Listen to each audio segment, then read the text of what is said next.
Episode 1. Blood Will Out.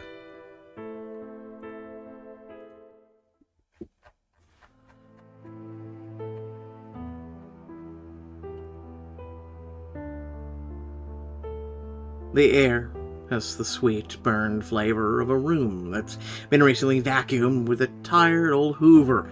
I don't know what to say, and neither does the Dean of Student Life. Outside, the landline is ringing.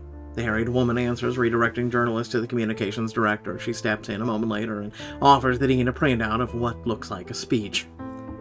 He nods, dismissing her, and sets the page aside. He looks at me, his eyes watering from the lack of sleep and upset. He clears his throat. I'm so sorry, Miss Monroe. We'll work on getting you rehoused. You don't have to. I like the Rosewood House, even if right now it's been closed as the police investigation and document the accident, and then we will need to look at the safety of the pool area. Perhaps work with the Rosewood Club to install some railings. You think Sophie slipped on wet tile and hit her head? Not what it looked like to me. Do you have somewhere to stay? I can't predict when. I can stay with a friend. Good. Janie, I'd like you to know that you have full access to the campus resources. We'll bring in additional grief counselors to the wellness center, and if you need anything, please email me and I'll connect you to the appropriate person on campus. Thanks.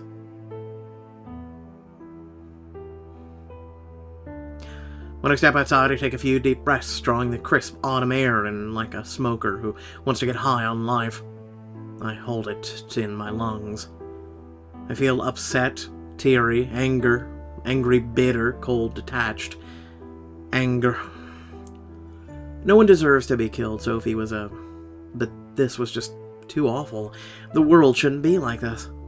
Uneasy and out of my depth, I can't help but wonder whether Sophie really slipped, or if she slipped. And if so, who pushed her and why? But I'm so exhausted from staying up all night that I feel sick. I need a place to crash now, so I push the weird sleep deprivation-induced thoughts from my head to focus on my immediate problem. Who to stay with? Grant, Tristan, Chloe, Lillian, Ray. Tristan. Can I stay with you while Rosewood House is closed? Yeah. I'll be at my house.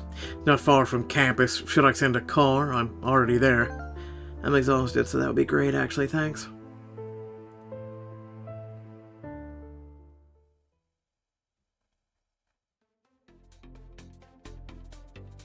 When I step out of the car, Tristan's out on the driveway. Spot, on a leash, is busy licking a paw. Tristan leans in to give me a warm hug. We hold each other for a long moment, the big cat lounging at our feet, our closeness stilling my circling thoughts and panic. Were you waiting for me? I wanted to walk Spot before he arrived. I was heading back to the enclosure. He's a good Spot. You walk Spot? Every day when I'm at home. When I'm not, someone else does. He needs his exercise, and an enclosure can only do so much for him, even if I put a lot into enrichment. He turns, and we head up to the hill to bring Spot back to his enclosure. The big cat bumps his head into my hand affectionately, asking for scratches. Absently, I respond to the request. I keep thinking about Sophie. He slept with Sophie while she was still Grant's girlfriend. I feel jealous. It was a long time ago. It doesn't matter. She's gone. Her death is a tragedy.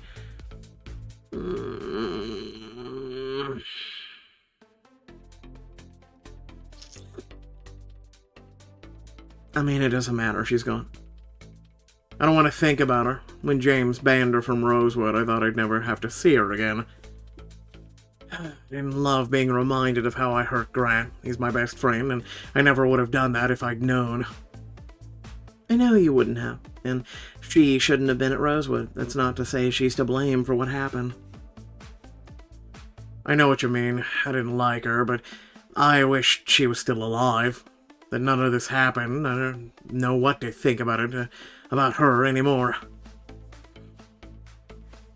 Tristan guides Spot into the enclosure, removes the collar and leash, and then locks up. He double-checks the locks and then turns to me. Precisely. So it makes me wonder. Why was she at the party, really? Was it because she couldn't leave well enough alone? And then I worry, what if it was about what we were talking about, the Knox Atwood Crest conspiracy, bringing our folks down? What if I'm as bad as Sophie? I have a good life, an easy life. Why can't I leave it alone? I think it's morbid curiosity. Maybe. Thank you for supporting me last night when I was talking about what I accomplished. I think the guys are more willing to listen to you than me.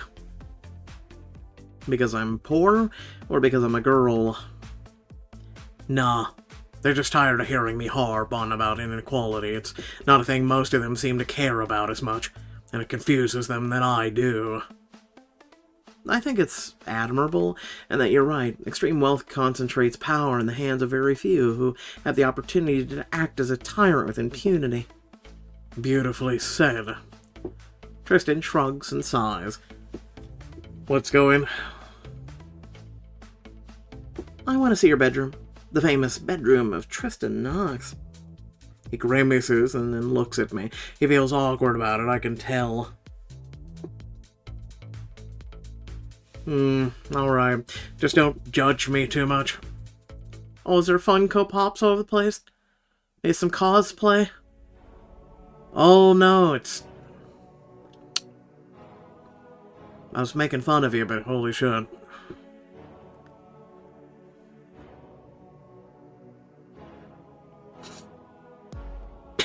You're your own decorator, aren't you? This is sick. I love it because it's so you. This is sick. He snorts in response. An ironic smile touches his lips. He raises his eyebrows at me. It's been a long night. I bet you're tired. Not too tired for a scene. Alright, let's see how far this goes. Well, actually, let me think about it. I'll humor it, but just keep in mind that you probably won't be able to watch the entire thing because... YouTube. You want to do a scene with me, Jeannie? You're upset, so am I. Is this a good idea? I want to. It'll help, and I need this. I want to be in another world, another place from this one for a little while. I can understand that. You want to get in a headspace? What kind of scene? I want to top you to submit. I'm gonna go with top you. Even though I know Tristan prefers to top and identifies as a dom, he nods. I'd do that for you. I haven't topped before, so I don't know what to do. Oh, god damn it. You'd want to establish safe words, boundaries, ask about my general health. So, safe words, boundaries, general health. Oh, Jesus Christ. He laughs as I go over his hit list before a beat. I'm okay with being bound. There's some cuffs over there. I'm willing to try out impact play. Impact? Being hit, spanked, flogged, whipped. Oh, got it. But no marks. Please. I've never done this before. What if I, miscalculate? Not the end of the world. Just avoid joints, bones, okay? I nod, solemn. Maybe it's the same rules as most sports, roughly. I can always go soft until I figure out or have time to practice, do more research. Let's use gray, yellow, red, or green. It annoys me when people pick ridiculous safe words like mollusk or boulder dash. You don't like the worst? You don't like the safe word watermelon? I do it for trolling. Boundaries? No hair pulling. I have a sensitive scalp. General health, I'm tired, but so are you. Sometimes it can be sexual. Sometimes it isn't, right? So what would you prefer? I'm interested if you are, but it's truly your choice.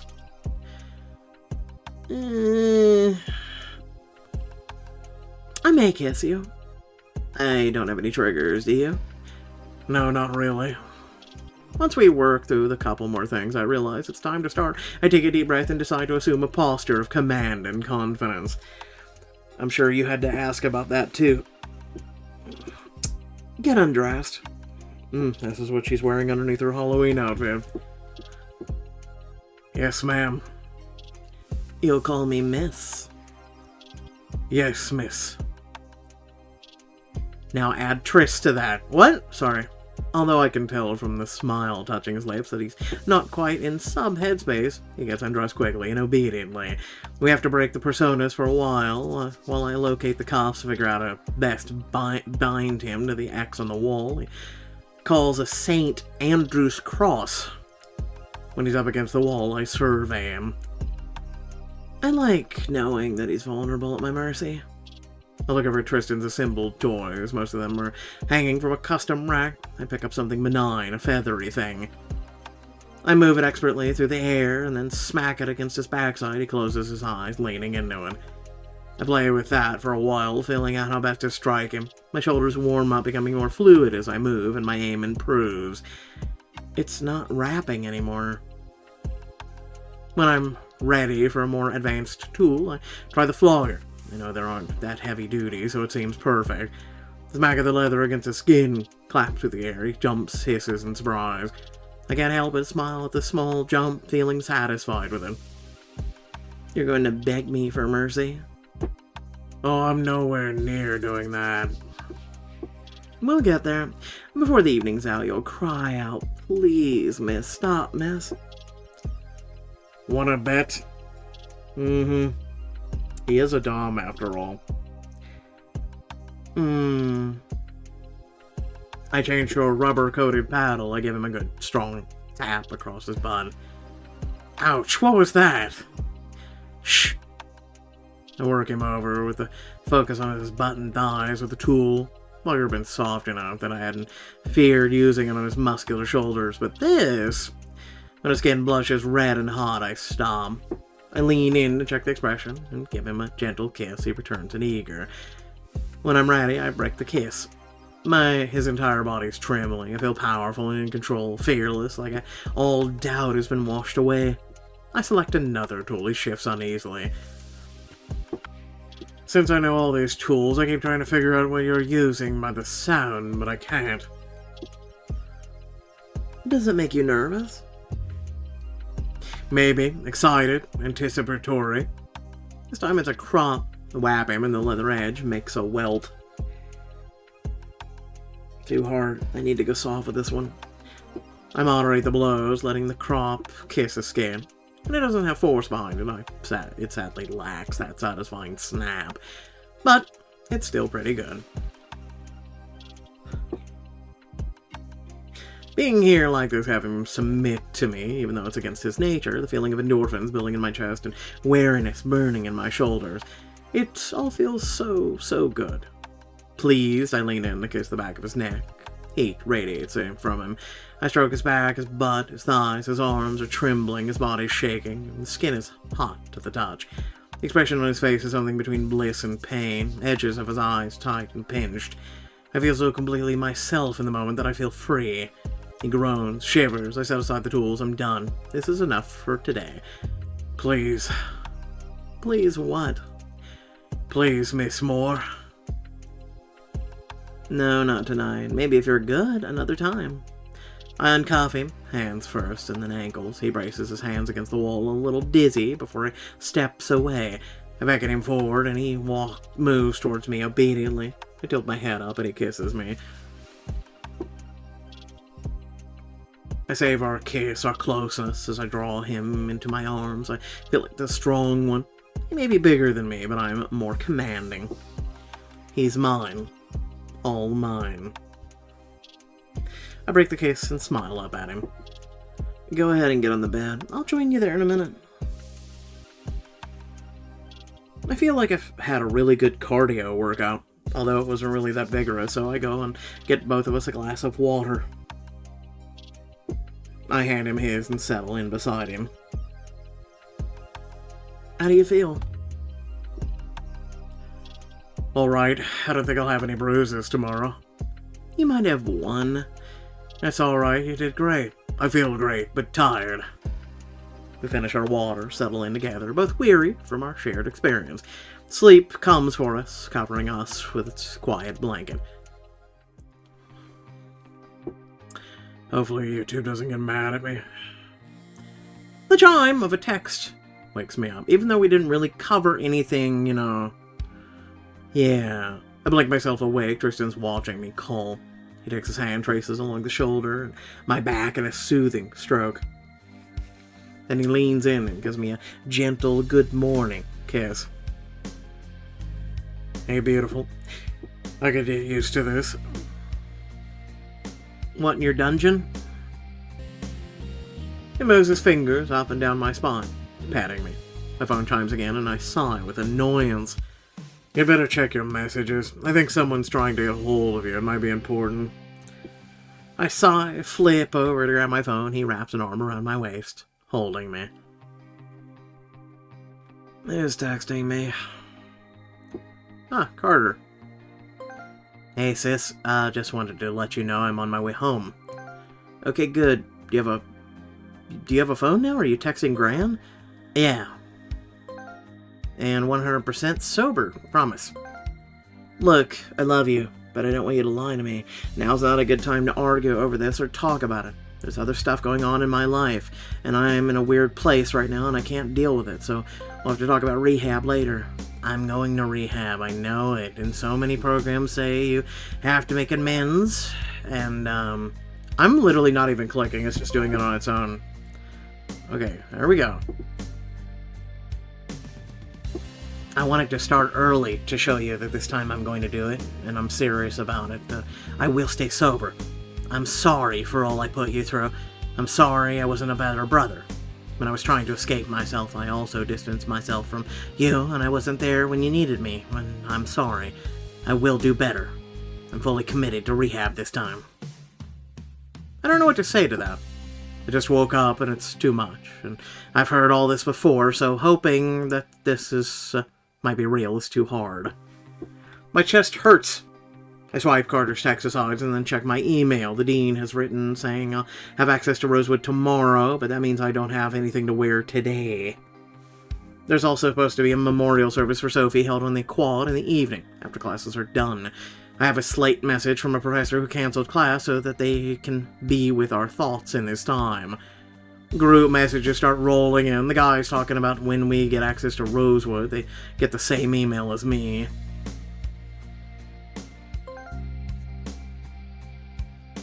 I spoke with Carlos. He said 5 p.m. today. Oh, thank God. I am staying at my grandparents' place, and it's not good. Ready to get out from under the rich old bastard's thumb? Yep. You can expect construction in the pool area. We have much to discuss soon. While I'd been texting Carter in the Rosewood Club, Tristan has already texted Lillian to see if I could borrow some clothes for Sophie's memorial. She'd immediately sent over, via their driver, a selection of clothing in black. Yes! Let's see what we got. Ruffled onyx dress, charcoal dress and blazer. Obsidian, what the actual hell is this? Dude, what am I, engaged to Hellraiser?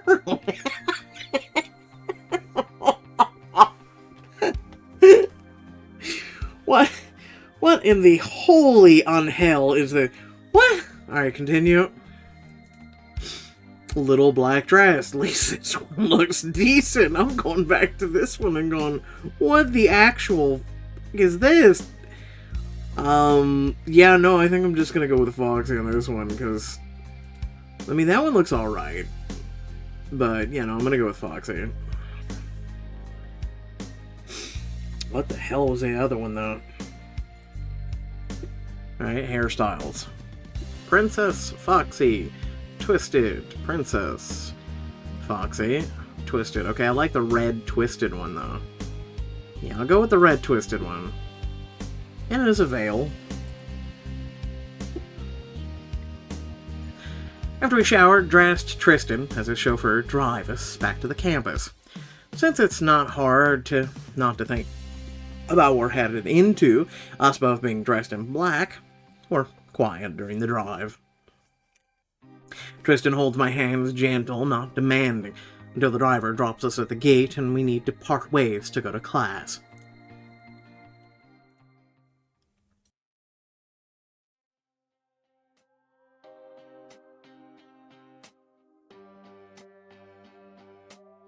The mood around campus is strange. Even the professors seem out of it, like they can't quite believe something like this would happen here. Not to someone so young.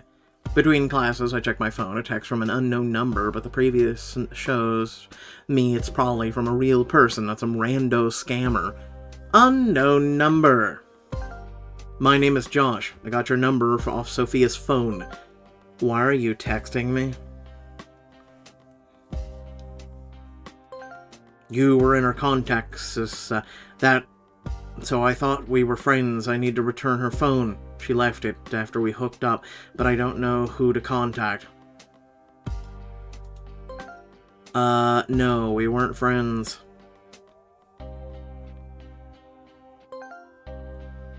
I don't want people to think that I did it in the TV shows. They always think the guy did it, but I swear I didn't know her. I only hooked up with her once before the Halloween party. Can I just give you her phone and you can say you found it on the floor? I'm not gonna lie to the cops or some total stranger. I don't even know you.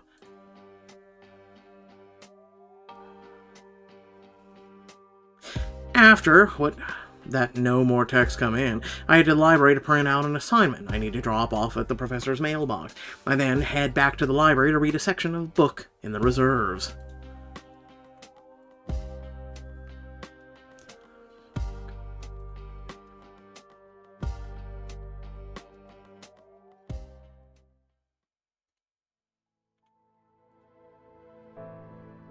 It's Gurney memorial service isn't a real memorial service. It's more like a gesture towards the students so that the students can feel like they're paying respects without invading the family's privacy. Could you sign the petition? It's an investigation into the dorm safety standards. Rosewood House isn't a dorm. It wasn't a dorm. After the criminal case involving the swimmer guy and then the pandemic, a lot of universities reevaluated the guidelines by which an organization can operate on campus. It gives the university a bigger say in the equity issues, too. I've always wondered about the relationship between Rosewood Housing and the university, but I never wondered enough about it to look it up or ask. So it's a dorm now? Technically, yes. It's still owned by the club, but it's administered by the university. All the club housing is in this fuzzy legal area, which is one reason I think safety and maintenance schedules need to be reviewed. I shrug, sign the petition, mostly to exit the conversation. It always seemed like the club took care of the house, and from what I hear, it's better than most dorms, where black mold and backed-up bathroom pipes seem to be the norm. I scan the area, trying to figure out what I should be doing. Several girls near me sob loudly, but based on how they're dressed, all hippie, vintage, retro band shirts, they weren't Sophia's friends. Up front, students grab white tapers from boxes of candles and light them, placing them beneath a large printed photograph of Sophie. The photo has the smooth, white, toothed look of a yearbook photo from high school. It doesn't look much like her, really.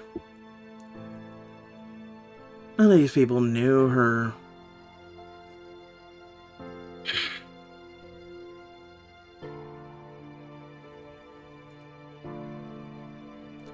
But they're mourning her, disgusting hypocrites. It's all a show. Oh. I mean,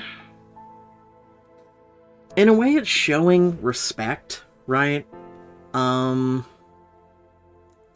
mean, you don't have to know someone to pay respect to friends, loved ones, or even the person that died. So, I don't want to say disgusting hypocrites, but, I'm just gonna go with, they're just mourning her. It's a recognition of her humanity, the injustice of her death, the fear. It's beautiful that they're weeping for a stranger. Sad for someone they didn't even know. Hi, can I stand next to you? I don't want to be here by myself, but my friends didn't want to come, and they said it was too depressing. It's a memorial. That's what I said. She pauses, bites her lip, looks down at her feet, and then looks back up at me, worried. They said she slipped next to the pool, hit her head. I got this email about the hazards of underage drinking, but... I was next to the pool the whole party, pretty much, or swimming, and Sophie wasn't there. I don't know what happened to her, but she didn't slip and hit her head. I would have seen it. She turns towards me and touches my shoulder gently. I'm not gonna see Jasper anymore. He never really cared about me, and I think you should get out of Rosewood House, Janie. It's messed up. She squeezes my shoulder and lets go and walks away. I watch Michelle thoughtfully. I think I may have underestimated her. I stab at a line. I mean, we did also try and advise her she was dumb for even wanting to hook up with Jasper, let's be honest, but moving on. I step out of line so that I'm hidden behind a nearby tree. I need to be alone. I lean up against the old oak, spark gouges into my back, all lichen dusted ripples, ants marched up the sap-kissed leaves. The world is this strange, incomprehensible mess where nothing's fair, nothing makes sense. I mean, I knew that, so how come it all still is a surprise to me? How come things like this can happen, and all I can think of is, but why? And this doesn't make sense, like, even the worst thing is supposed to have a good reason. Maybe I spent too much time in high school reading books and doing homework and playing if-romance games on my phone and working stupid jobs. I'm just not good at this life stuff.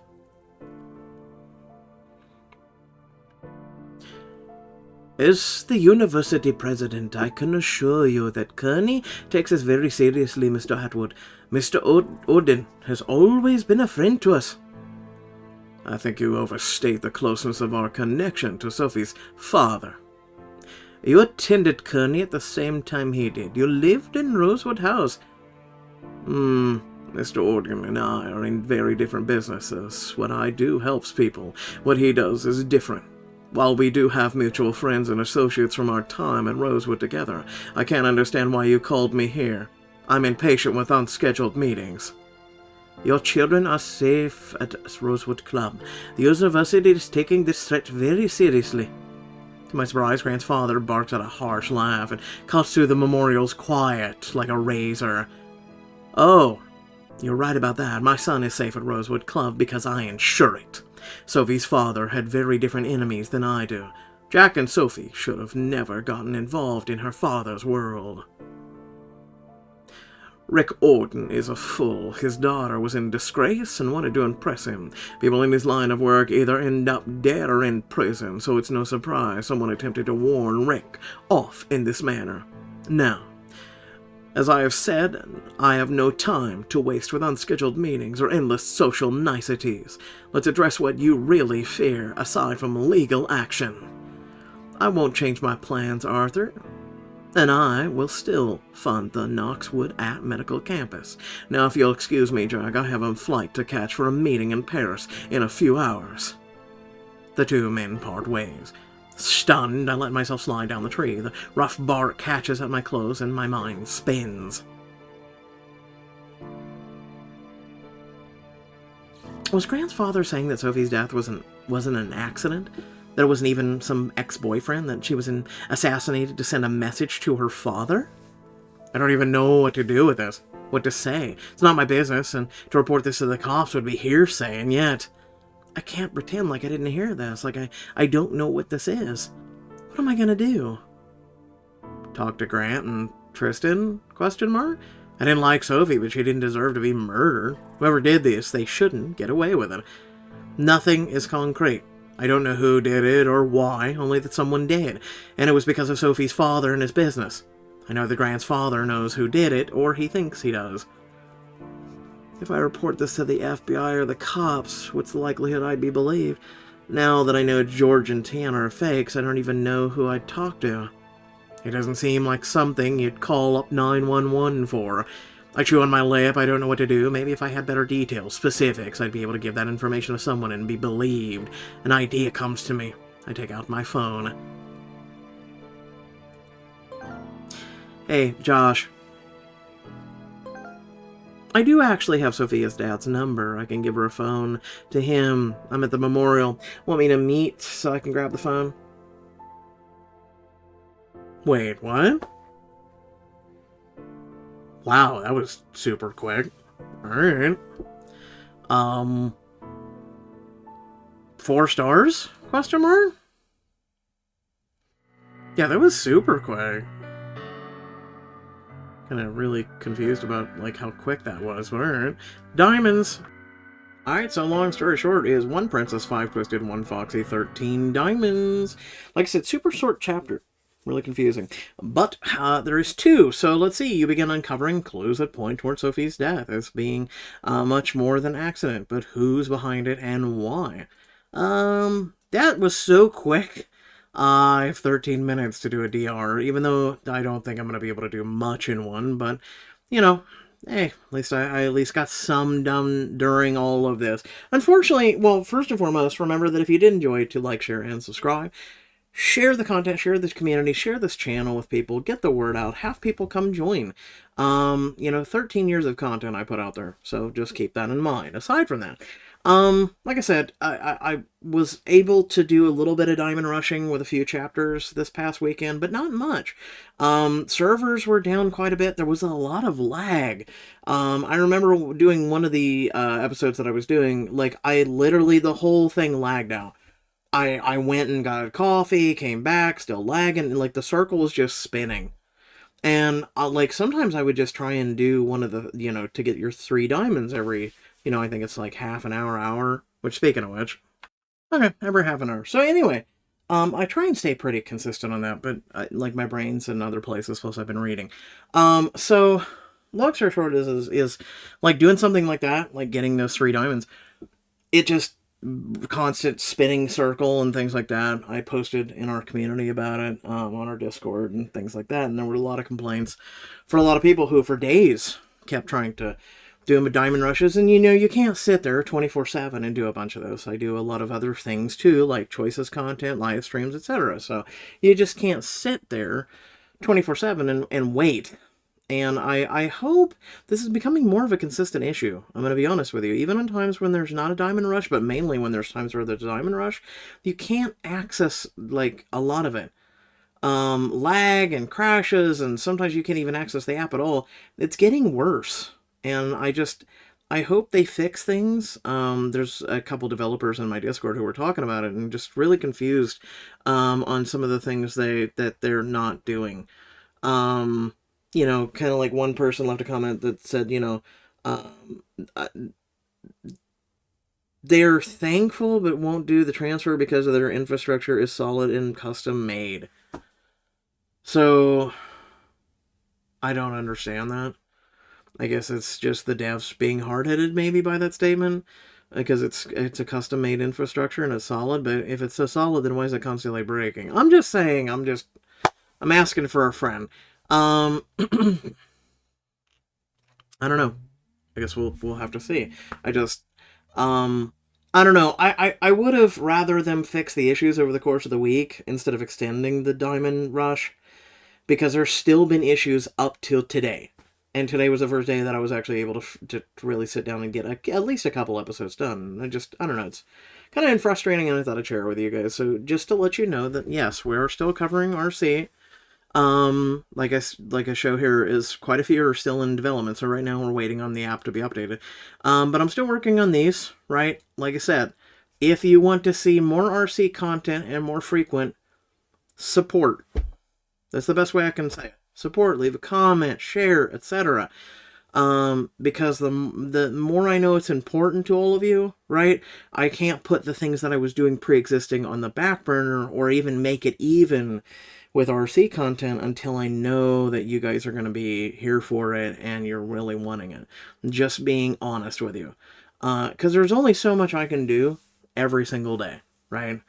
I already put out videos at least a couple times a day and then live streams and all this other stuff, so I put out a lot of content. So plus my own issues in life and just the whole 9 yards. So I'm a human being, and no other person on this planet is also reading or narrating or voicing this content. So keep that in mind too.